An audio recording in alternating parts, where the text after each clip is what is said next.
This is the Lego MP4 driven by Ayrton Senna in the year 1988. A Lego set releasing in the year 2024.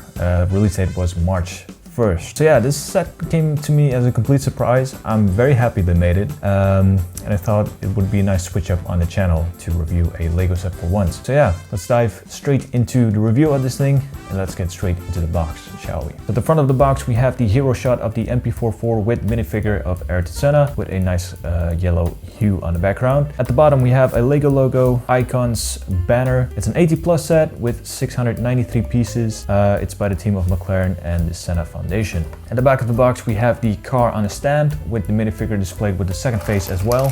And then we see some different features the car has with a removable engine cover as well. So right, here we have the beautiful MP4 looking pretty neat. We'll get to this car in a bit. I first want to talk about the minifigure and the stand. I do really like the inclusion of a stand. It's looking really nice. The tile we see at the front is actually not a print, it's a sticker. The minifigure itself, I really do like the racing suit. We also see these white opaque lines. I don't know about the helmets. I think the top print is looking really nice. Obviously they weren't going to go with the Marlboro logo at the front, but I do really miss the second blue banner, which makes his helmet so unique. Another thing about the head of this minifigure, I'm not really sure if this is supposed to represent Ayrton Senna or Marty McFly, because this does not look like Ayrton Senna at all in my opinion. I think they used the wrong hairpiece for this thing. It's a nice inclusion to have. I just don't see Ayrton Senna in it. That's kind of the problem. I think the body of the figure is looking amazing. Nice little printing overall. I really like that. But yeah, the head just doesn't work for me personally. Let's get straight into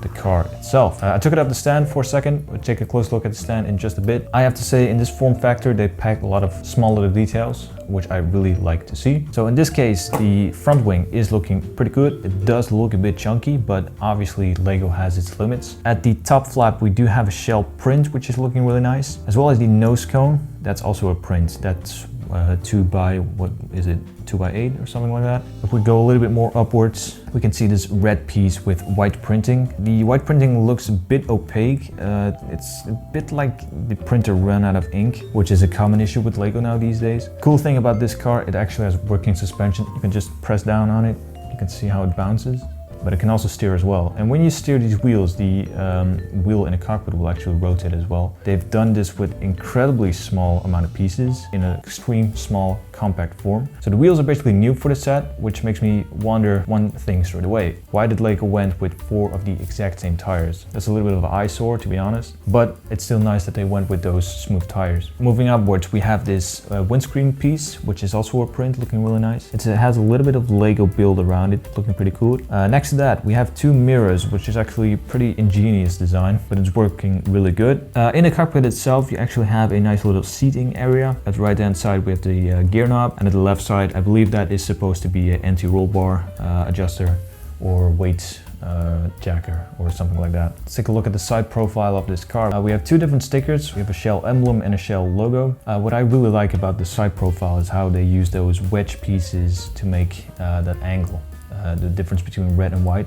It's looking so sharp. Personally, I'm not really sure what to think of this engine cover. Obviously, the MP4 was a very flowy design and was very flat, and I believe that's very hard to replicate with Lego pieces. Maybe it was to compromise with this feature that it has, which is that it has a detachable engine cover. Underneath there, we have this beautiful V6 turbocharged engine with a bunch of different color pieces. We also have some of that metal flaked Lego pieces, which is pretty expensive to make for Lego. Also a nice little tribute to Ayrton Senna is the 3 colors of the Brazilian flag at the sides. Then we get to the rear wing of this car. So at the rear we have a McLaren flap. We have 2 different tiles with the McLaren print. One is a half print and underneath there we see a full print. I've seen some reviews online which basically stated that they could have went with just a singular print, but I think this looks perfect.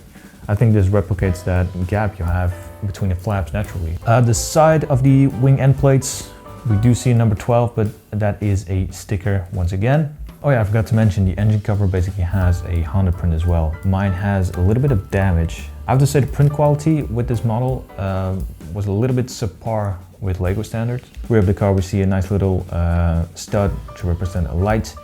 And once again, this whole structure of the rear wing looking pretty good. Also comes with a stand as well. Talking about solely the stand, the plaque we see at the front is a sticker. It's a really big sticker. Has a bunch of different info about the model. So it's a really nice, interesting plaque. It's almost like a Star Wars UCS set. You see those two blue Technic pins, which basically enter at the bottom. And then you can display the model car, or not the model car, but the Lego car like this. I'm not really sure which I like better. I think the stand is okay. Maybe they could have went with some integration with the figure just on the stand right here. I don't know. So yeah, that's basically the new McLaren MP4 released by Lego on March 1st, 2024. I have to say, once again, I was extremely surprised that they made this set because obviously it hints very much towards Marlboro and the Marlboro livery. So you get 693 pieces for 80 euros. I mean, Lego is expensive, but I mean, you basically get a 1:8, what is it, 1:12 size model car, which I cannot buy for $80 or 80 euros with Sparky Mini Champs. Let me know down in the comments what your opinion is about this Lego set. Will you be getting it? Will you not be getting it? Let me know all down below. So thank you very much for watching this video for now. Can't wait to review new Lego sets of Formula 1 in the future. So yeah, thank you very much for watching. Please like and subscribe to the channel, and I can't wait to see you in the next one as well.